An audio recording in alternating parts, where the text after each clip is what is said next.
Hey, everybody. Yes, welcome back to the Paid Search Podcast. My name is Jason Rothman. As always, I'm joined by the great Chris Schaefer. Chris, how's it going today?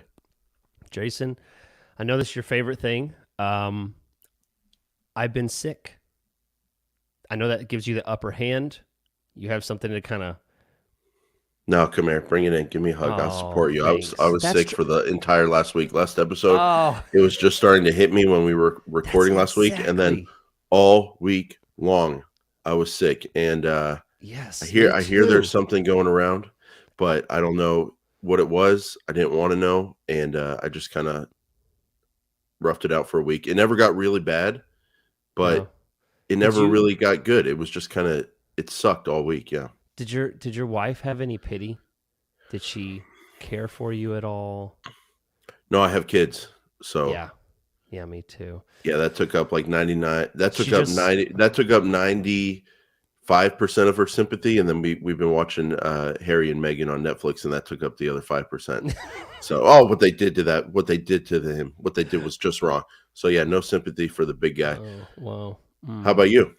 Yeah, no, I too had she labeled it the man flu. It And wasn't the then man flu this time, it was really an illness. my body refuses to show proof that it's sick. Mhm. I might feel like I have 103 temperature, but my body has no fever. She's Good. like, okay, fine, let's see. I take my temperature, nothing. So she doesn't believe a thing. She's like, man flu, you faker. Just I go to didn't have work. a fever either, I don't but know. I had a cough, I had a runny nose, Yeah. I was just fatigued, yeah. Yeah, heavy fatigue. Yeah, boy, you And gave it to it me. That's what it went was. Somehow you gave how it to me. powerful this show is through the airwaves, Yeah, bending physics. And it lasted a really long time for a little cold. So yeah, me too. I had like 3.5 days, something I, like that. I called one of the nurses, and they said, "Well, we could test you for the flu, but we don't have Tamiflu. We can't get Tamiflu." I was like, "Okay, that's reassuring." It. And then and then when I went to CVS, the the medicine shelf, I mean, it was just almost bare, dude. It was crazy. So Wow, yeah, it's like it's going around. prime Tamiflu season, and it's like they're Yeah, out. What? Oh, yeah. I don't know if she was exaggerating or what, but you know what doesn't go out is this show. Like we get sick, we have things come up. we're still There's here. holidays, there's Christmas. We're still here. We deliver. People are listening to this on the official Christmas holiday, the day after Yeah, Christmas, but we're recording it before. we're Chris, here. We're here. what's Yeah, going on with you? You have a good Christmas planned? Have you done your shopping? Did you do shopping? What's going on I with that? wrapped all my presents yesterday. I got a couple comments from my wife saying that they look like absolute crap, and did I even try? And so, obviously a great normal job, as par what everyone's expecting, and Yeah. yeah, all done, ready to go. I'm prepared. I've got 3 Christmases coming, two different, three total Christmas events. Yeah, that's pretty good for a guy that's not divorced. That's a lot of events for an Yeah, undivorced guy. I Yeah. know. Yeah, Just everybody imagine lives if you right were, around yeah, here. Yeah, imagine if I yeah, had like 3 wives. yeah. I let. Before I forget, piece of advice from one man flu sufferer to another man flu sufferer. Hmm. Don't forget to take medicine. I only did that like 5 days in. Yeah. And then as soon as I took some medicine, I felt a lot Oh, I'm better. so much better. Yeah. Yeah, seriously. I All it refused it took on was a day little one. Dayquil. Yeah.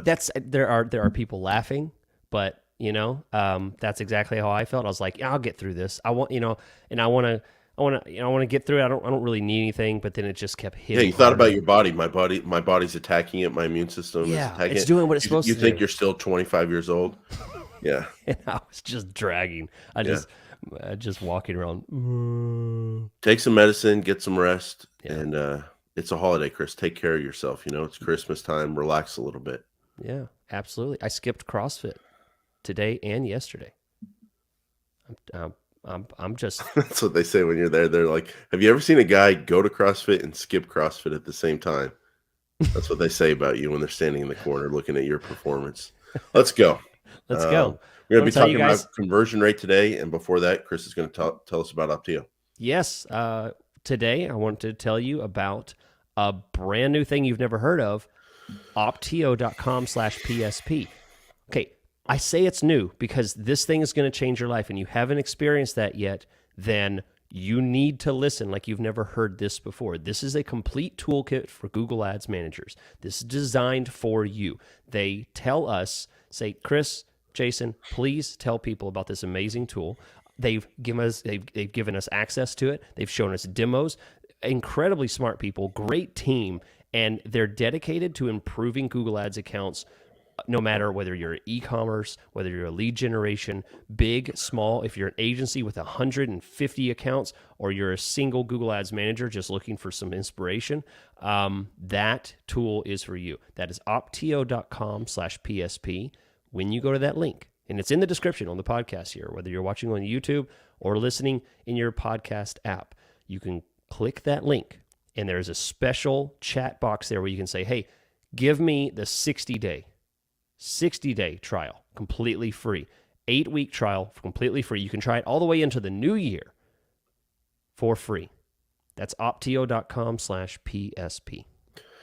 Okay, thanks, Chris. So last week we were talking about the 2 ways to lower your cost per conversion. That's a common goal people have. We want to continue to get leads, but we want to pay less for them. We want to continue to make sales, but we want to pay less for those conversions. Lower our cost per conversion. It's just a function of math. Your cost per conversion is dependent on the cost per click you pay and then the conversion rate. And you can either lower your cost per click or you can increase your conversion rate. To both of those things will get you a lower cost per conversion. Last week we talked about paying less per click. This week we're talking about increasing your conversion rate, getting a higher conversion rate.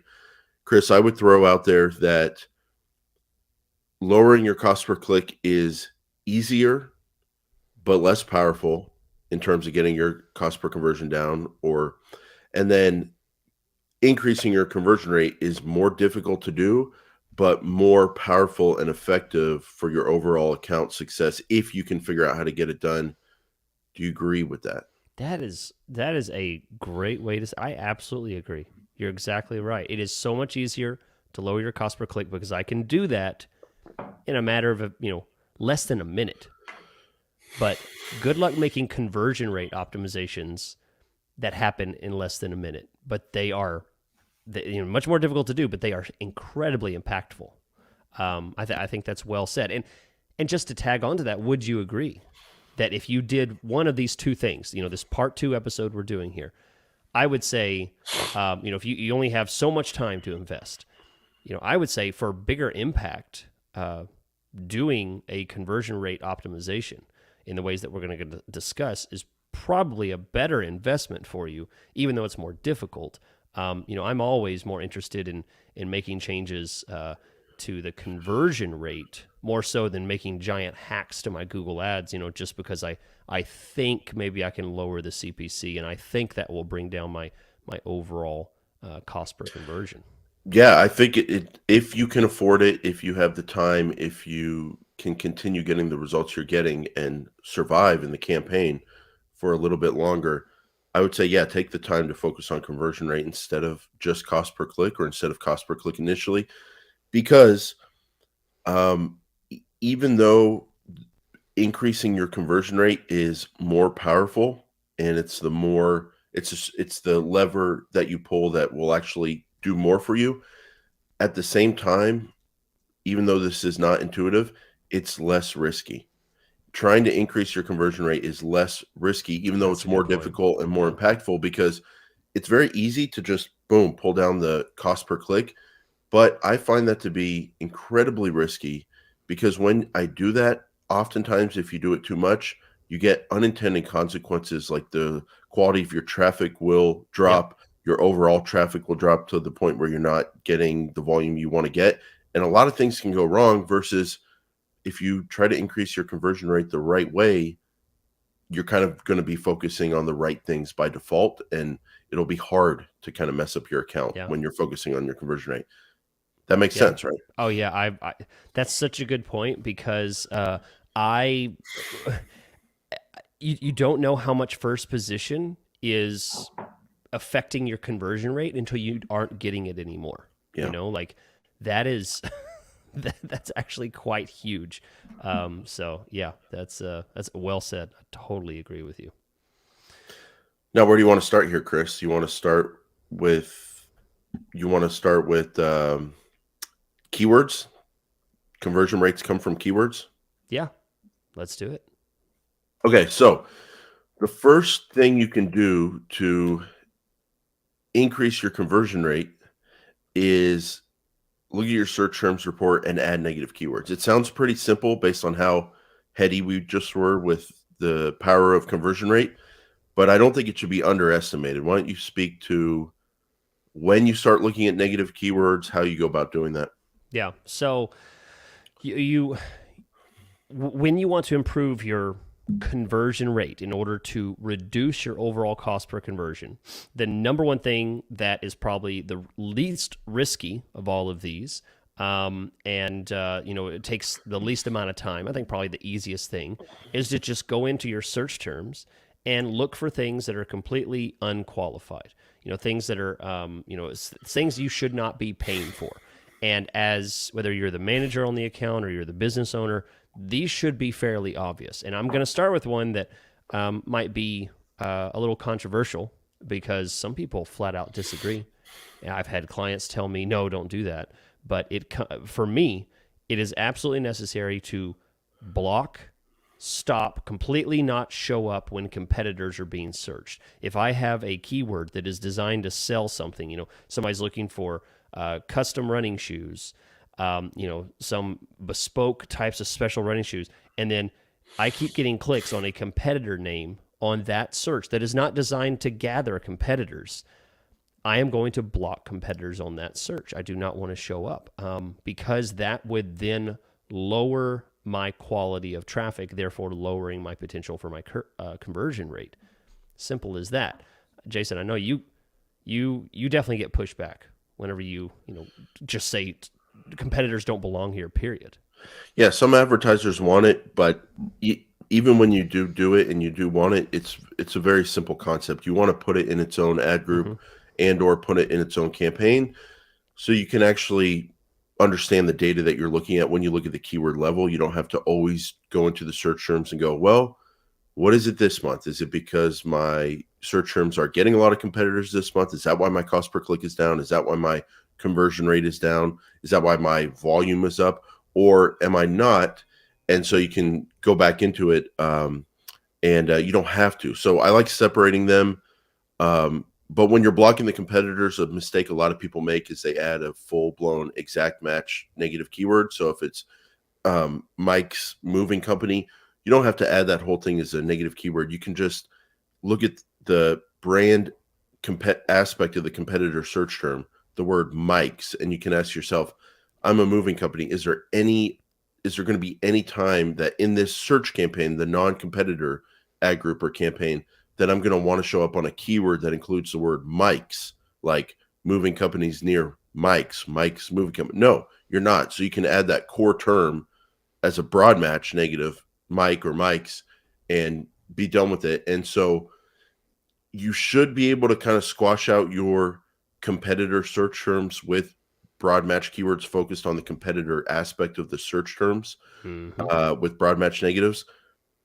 After, I would say, about a month to 2 months, if you're into month 2 and you're still getting a ton of competitor keywords search terms and you don't want to, then you got to look at the keyword.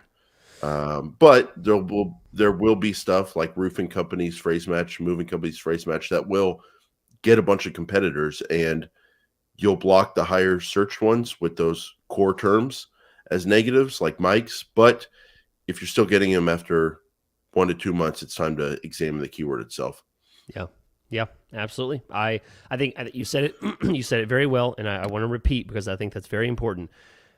To be clear, we are both agreeing on the point that if you have keyword A, and keyword A is designed to gather search terms that look like keyword A, you should not be getting anything that is competitor or anything that's outside of what the keyword A quality of traffic is. That's why we're saying block competitors on the terms that are not designed to gather competitors.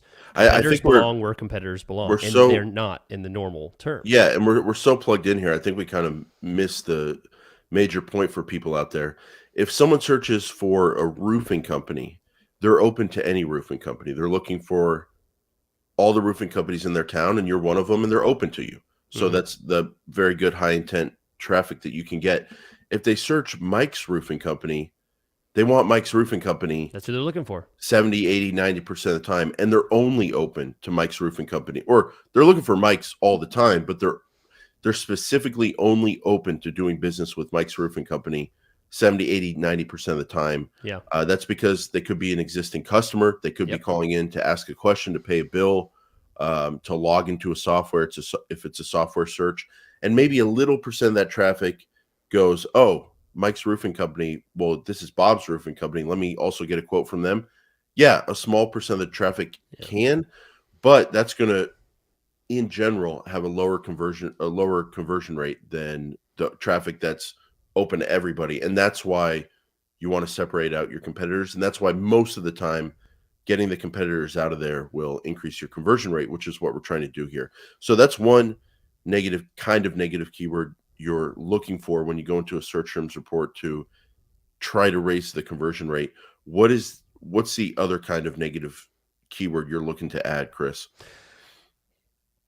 So beyond competitors, it comes down to anything that is unqualified. So a unqualified search term, basically, easiest way to define it for me is to say people with no immediate need for your product or service. People that are not looking for what you're doing. They're looking for something that is not higher, not necessarily higher funnel. I'm not saying block higher funnel stuff. That's a completely different conversation. But I'm saying block things that are not even in your funnel. They're looking, like, for example, I say, if you sell a certain educational product, and for some reason your words are coming up on other searches for people looking for YouTube videos or certain TV shows, or free PDF versions of textbooks, books and worksheets and stuff like that. They are not in your funnel. Do not try and gather people like that. You need to block those. And as Jason said, if negative keywords can't do it, go back and look at the original keyword itself. This is the number one thing we mentioned, because this is the small fine-tuning control that leads to an overall improvement in your conversion rate, therefore lowering your cost per conversion. Yeah, so you look through your search terms report, and if you're a payroll software and you see a search term come up that says uh, payroll pain points, that's someone in the There you go. industry looking to gather information. If you see a search, how to do payroll, maybe, but if you have a limited budget, it's much Yeah. better to show up on someone who's actually looking for a payroll software specifically, which is what Yeah. this person is selling. So, looking at your search terms with the filter of looking for unqualified traffic, getting rid of that, and trying to focus your search terms to come in as only the most qualified traffic, where with the best of your ability, the best odds that the person is actually looking for what you have to offer at that point in time. If you're doing that process on the negative side, it kind of goes into the positive side now in terms of finding better keywords. So we're still in the search terms report. You're still looking at the searches that you're showing up on based on the searches, based on the keywords that you're targeting.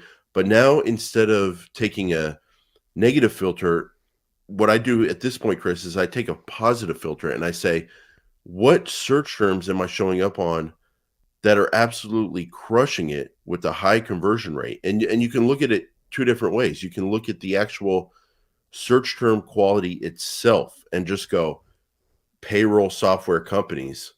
I mean, that's like spot on. Or roofing companies in Fort Worth, Texas.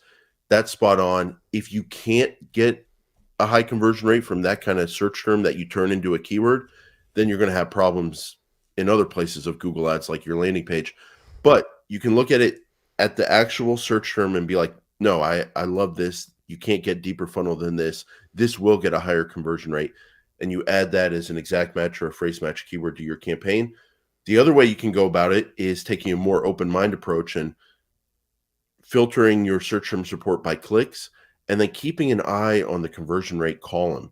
And maybe if your average conversion rate is 5% and your range is like from 1% to 25% conversion rate on your different search terms, maybe you layer on a filter on that search terms report that says, only show me search terms that have gotten X amount of clicks and a conversion rate that's above 10%.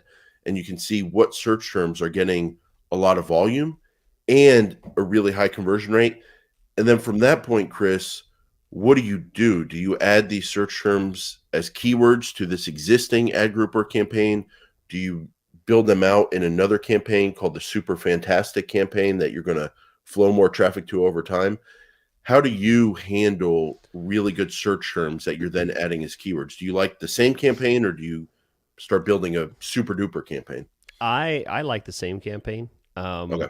I put it all in the same campaign for purposes of simplicity. I don't like to multiply the complexity of my accounts by adding lots and lots of campaigns on top of campaigns.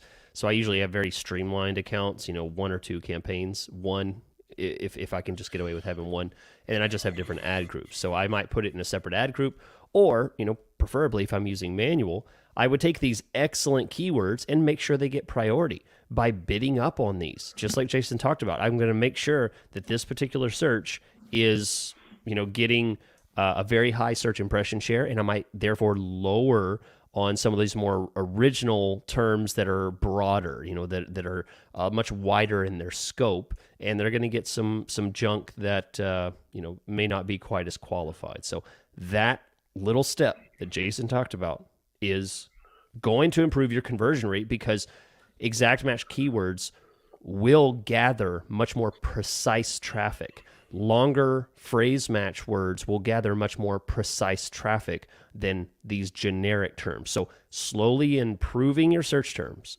improving your keywords by looking at your search terms, and then adding negative keywords for the stuff that's completely right out unwanted. I mean, now you're compounding the value that you're getting. So you're blocking and targeting at the same time. Exponentially, you're going to get better and better quality. And if you do this on a consistent basis, this is where you will see spikes in conversion rate. Yeah, and this is a process. It's not something that happens in the first 2 weeks. It's not something that you'll complete in the first month. It's a process over time, looking at what comes into your search terms report from your list of keywords, and then over time improving your list of keywords based on the search term work that you're doing. But at the same time, you have to be open enough with your initial set of keywords to actually get these great search terms to come in and figure out what these are going to be for your specific and individual account. And that's why I think the simple build mindset kind of is so important, because you have to leave things open enough to improve over time. And then a good kind of check on yourself is to ask yourself, 12 months into my campaign, 6 months into my campaign, am I targeting the same set of keywords that I'm targeting on day one?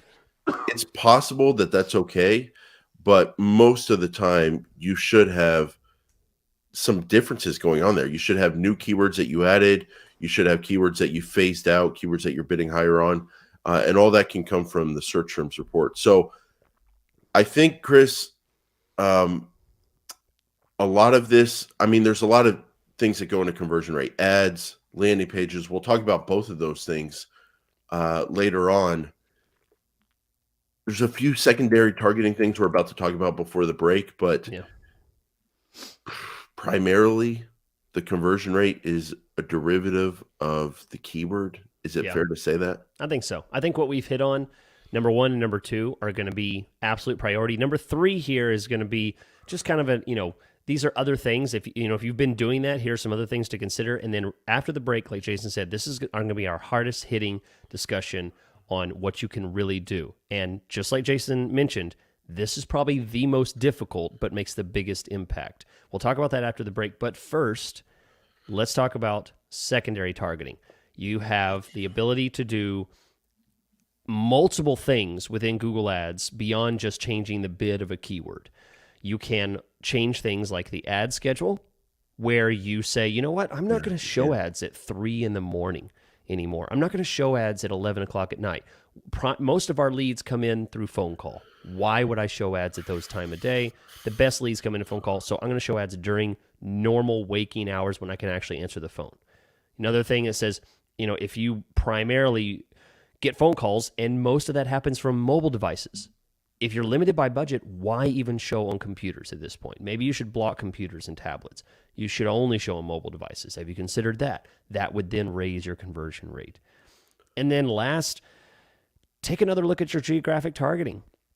Geographic targeting can make a massive difference, and I'm not saying that you should target a whole bunch of zip codes for the highest, wealth income in your area. No, that's not what I'm talking about. I'm talking about, are you too focused in a super small area? Maybe you should broaden a little bit. Maybe you should try targeting the entire county, because people move around a lot. People commute, Wow. people move.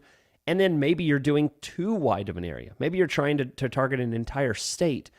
And instead, maybe you should target maybe an area of a state. You're overdoing it. Maybe you shouldn't be national. Maybe you should just be in a certain region of the United States. That's a much better, much more consolidated focus. Now you might have a chance to actually get a decent impression share when you shrink your coverage on certain things, Yeah. and vice versa. Yeah, and I would say that if you're going to be looking at these things, demographics, settings like the partner network, settings like languages, devices, ad schedule, if you're going to be doing all of that and you're doing an automated bid strategy based on like the target cost per lead, kind of relax a little bit, because that's the job of the system to kind of figure all that out for you.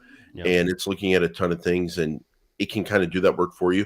And I would say if you're doing manual bidding and you are looking at these things, I'm going to make a bold statement here. You should be able to make these adjustments without even looking at the data. And if you look at the data, it might even mess you up. What I'm Ooh. saying by that is I just have a large level of respect right now for the artificial intelligence, for the machine learning, for the automated bidding. When you give it the right data, most of the time, it's doing a really good job. The reason it can do a good job is because there's those things, the ad schedule, devices, demographics, time of day, they're so complex, and it comes down to the individual auction, and the system is able to calculate all that data. As humans, we're not. And Yeah. so if you're going to be making these adjustments, instead of fooling yourself and looking at like, well, my computer conversion rate was 7%, my mobile conversion rate was 11%, I'm going to get rid of my computer traffic and just go with mobile. I would say that's dumb. You have no idea what you're doing, because you have no idea if this is a large enough sample size or not. Yeah. I would say if you make those changes, they should be changes you can make without data. So it's like, oh, wait a second, our mobile site is horrible. We're redoing it. It's going to be ready 6 months from now. I know when I look at it, I see no options to convert right there above the fold. It's a no-brainer. We shouldn't be targeting that. That should be the secondary bidding kind of thinking, secondary targeting. Another example is demographics. Oh, 18 to 24-year-olds. We haven't signed up one of them for our company as a job for us in the last ever in the 20 years we've been in business. So I don't care if I see a conversion rate there or whatever compared to the other age ranges. I know I don't want that traffic, and I know whether it's a conversion rate inside the account or a close rate outside the account, I know they're not going to turn into business. And so you should be able to make those secondary targeting decisions based on real business kind of influences, as opposed to data that's going to fool you. Yeah. Bold claim, but that's the way I'm looking at Good it point. these days. That and that's basically, you basically just flat out said what I was hinting at. Where I'd said like, hey, we don't really get very many qualified leads that are through the form. Most of our stuff is phone call. And that's a dataless decision that you're making there. That's a business decision based on business data that you're making a change in Google Ads on. Some nerds would say, well, what about the data? You have to respect the data. I would say, no, you don't, and I don't respect you, because a keyword, Chris, is a business decision that is not based on data. Selecting the right keyword, like how do you know what keywords to target when you start a campaign? It's a guess. Because guess. Well, it's an informed guess. You know what you want to show up on when someone's doing a search. You know what their intent is, just like we started the show. Without any data, you know that. So you can't. You can run into the risk of giving the data too much credit when you don't know how to give data credit, and no human does, because we can't do those millions and millions of functions. Chris and I can barely remember the time of the day at our age these days. So, Lucky by the if you way, Chris, I start. was going to say, you need to rest. You need to hear this. You need to rest. You need to rest. That helped in terms of getting over this cold. Oh, the cold. Oh, Yeah, yeah. you need to rest. I did. Okay, but for real, you need to keep resting. That's what I Okay. finally got to over the last week, and it really helped. So I'm just actually okay. take a week off. There's only one guy working this week. He's fat and he wears a red suit and he flies in a sleigh. Oh, in the sleigh. Oh, Santa. Yeah. Oh, okay. No one's told Chris yet. Santa. He still thinks it's real. He's leaving out cookies this weekend. Jason, you can't say And that. he's going to eat those muffin You have cookies. kids. You can't say that on this show because you have kids. You realize parents might be listening with kids. I didn't say anything. I said Chris believes it. Still, because we all believe it. What are you trying to turn me into the Grinch? I'm telling you to rest. All right, let's take a break. Okay, We're going to regroup here, and we'll be back right after this. Welcome back, ladies and gentlemen. I want to remind you about our sponsor, Optio. Optio.com/PSP, where you can enjoy a special post-Christmas gift from our friends at Optio. You can start the new year with a new tool that you've never knew that you needed until you have it. This tool is irreplaceable.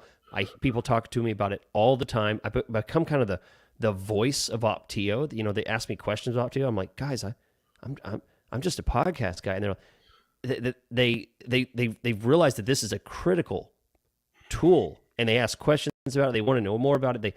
They use it all the time. You're missing out if you haven't tried it, and you can try it for free for 8 weeks at optio.com/PSP. Okay, thanks, Chris. So we talked about the targeting side. We talked about the keyword.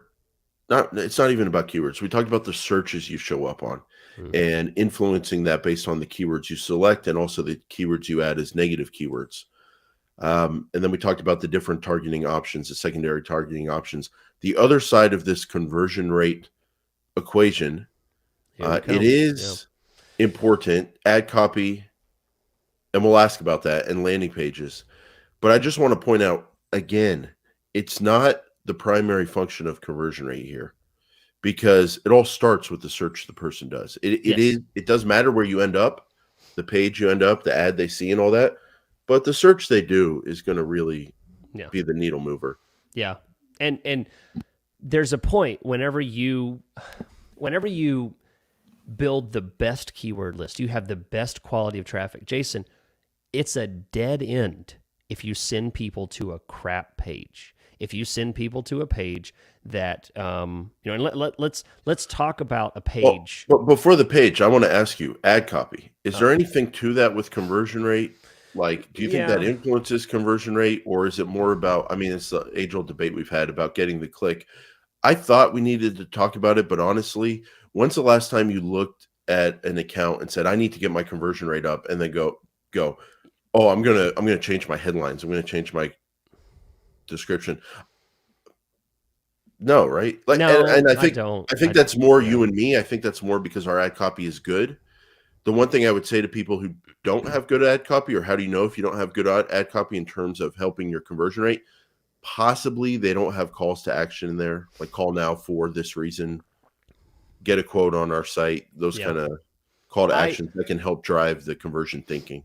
I agree. I think we might be a little bit immune to that because we know what good ad copy looks like, and it's so variable. But I would say that the quickest tip I can give for ad copy is consider the tone of your ad copy.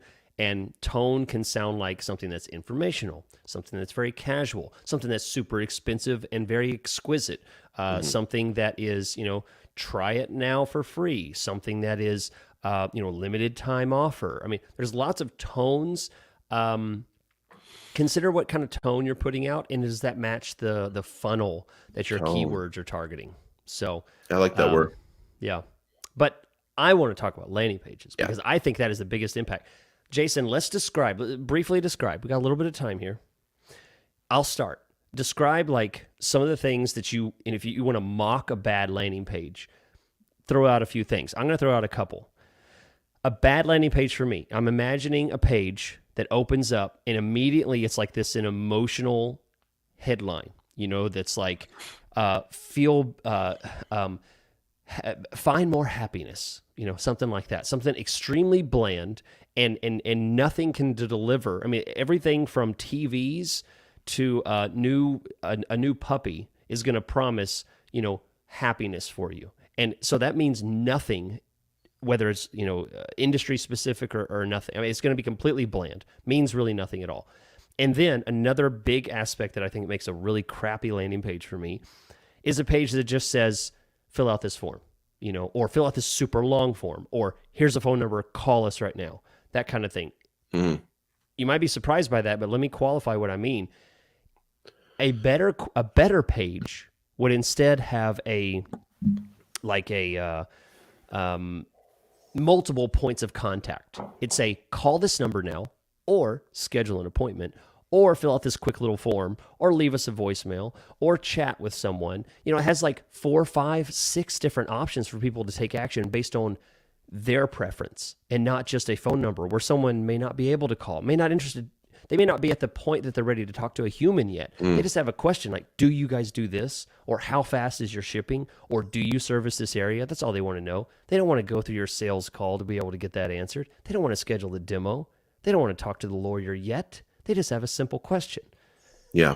That's an example of a good and bad page. What are your thoughts? What's kind of a pet peeve for you on that? Well, I mean, I've lost clients to this because they won't listen to me on their website, and Google Ads doesn't work when you don't give it a chance to work. I'm sure they'll be back once they figure it out, but I've been in situations recently where we're getting great traffic, but on their site, there's not a way to convert on the page itself. Cool. If you want to see the phone number, you have to click to a different page. If you want to contact us button, fill out a form, you have to scroll way down. And it's like, that's number one thing. You have to make it easy for people to do the goal that you want them to do. And so if you want them to fill out a form, have it above the fold. If you want them to call, have a big phone number there and give them a reason to call. So that's kind of the first principle there. You have to make it easy for them to do what you want them to do. And then the second thing is you have to, and it's really, I think there's 3 things. The second thing is you have to let them know they're in the right place. So the first thing is you have to make it easy for them to convert. And these are all equal. It's not in any order. They all have to be there. Number one, or the first thing, you have to make it easy for them to do what you want them to do, which is convert. Mm-hmm. Never freaking been more important than it is right now, where things are based on so much data and the maximized conversion bidding and performance max. Like, you have to get that conversion data into the account. And if you're not making it easy for them to convert, you're not going to get that data, and you're going to get absolutely destroyed by your competitors who are able to feed data to this very and ever more powerful system. So that's the first thing. The second thing is you have to tell them they're in the right place. And like, I agree with you, Chris. Nobody is searching for, we're all looking for happiness, but we're not searching for it. It's a bad keyword in Google. Yeah, it's a bad keyword.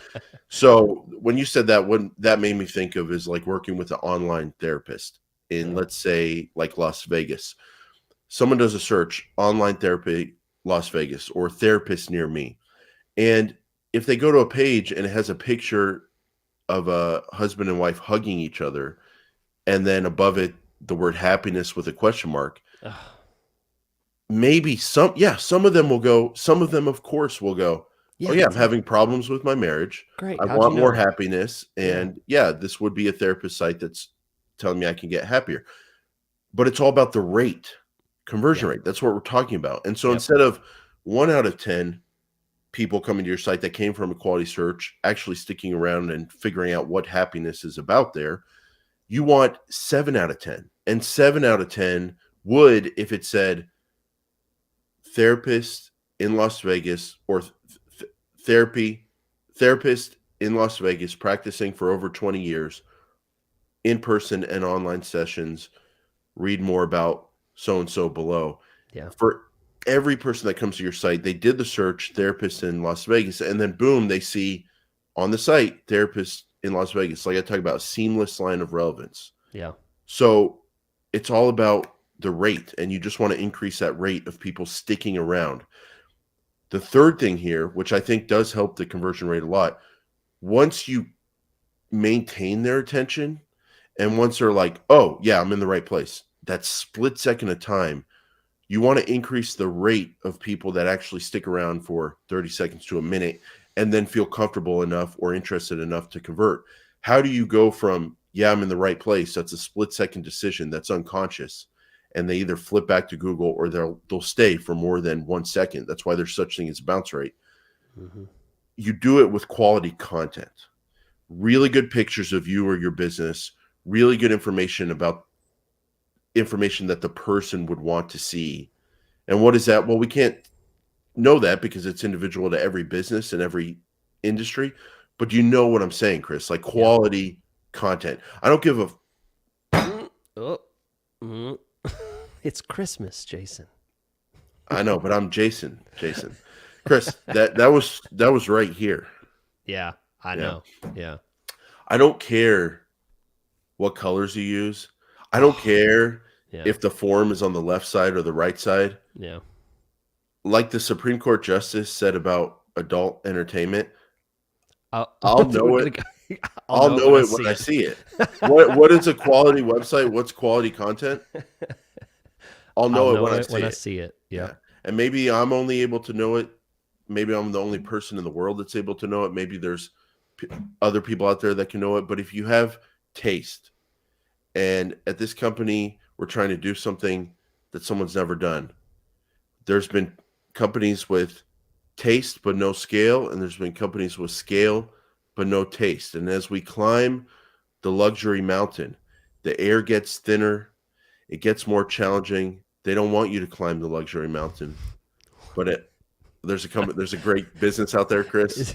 There's a great business. Oh, I just love this guy. I'll tell you after the show. But oh man, if you have taste, if you have a discernment for quality, that's what you need. And okay.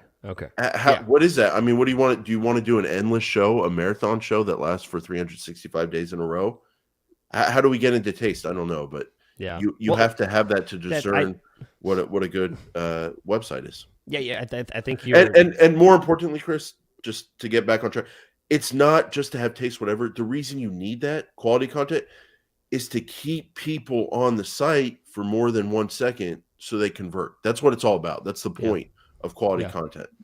And something, hopefully they'll see something on the page. You agree with that? You put in real pictures, not stock images. You agree with this? Yeah. The next item I put is, people stick around on the page and then they're scrolling, they're looking, they're reading. And, one of the big things that people are going to do other than read is the first thing is they're going to scan and see pictures. That's what they're going to look at first.